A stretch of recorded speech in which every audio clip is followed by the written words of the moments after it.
Hello and welcome back to the art room with Mr. Eck. Boy, are you in for a treat. Today we are going to be playing with clay and worms. Okay, not like real worms, but we're going to be sculpting worms out of clay. So let's get right to it. Alright, all you will need for this project is some sculpting clay and some kind of a sculpting tool. If you're at home and not in my art class, then you can use a plastic knife or a popsicle stick, and those work fine. So we are going to be making some earthworms today, and this is how we're going to do it. So first off,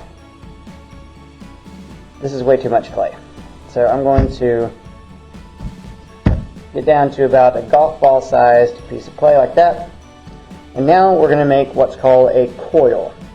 So to make a coil, I'm going to rub this clay between my hands. I'm sure you've done this with Play-Doh before. To make it longer.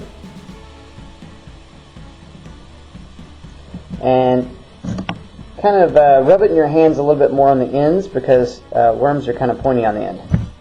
This is going to be a really large worm. So there is the main body of my worm, made out of what we in the art room call a coil. So now I want you to think about how your worm is going to be positioned. Do you want him to be wavy? Do you want him to be straight but like stand up like this? It probably won't stay. Yeah. So maybe something wavy, or maybe you could actually make him in like a heart shape or something, however you want. Another option is you could like coil him up like this, and then you could make him probably stick up. That kind of looks like a snake, but we're going to call this a worm anyway. But yeah, that could work, something like that. The more you play with it though, see how it's starting to have these little cracks in it? That means it's drying out. So you can't play with it just a whole lot.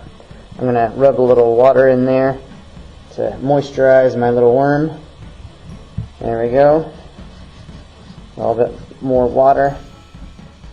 Don't put too much because then he'll turn into soup. And just the right amount of water. Alright, so I like the wavy thing. So I'm going to make my worm wavy. And then I'm hoping that I can get his head to stick up like this. Alright, so I like that pose a lot. Now, to make him look like a worm, he needs some lines, because earthworms have lines on them. So now you're going to take your tool and you're going to draw very carefully some lines on his back all the way down his body.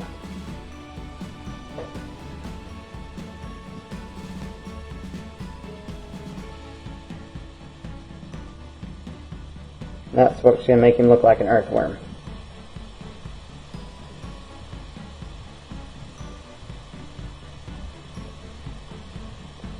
And then we'll paint him brown after a while. But for today, he's just got to be sculpted. Alright, so that's all there is to the sculpting part of sculpting your own clay coil worm. So my worm has been sculpted. Now the way clay works is it's very smushy right now. So I'm going to let this guy dry for about 2 weeks or so. And when I know he's dry all the way through, I'm going to put him in a special oven called the kiln.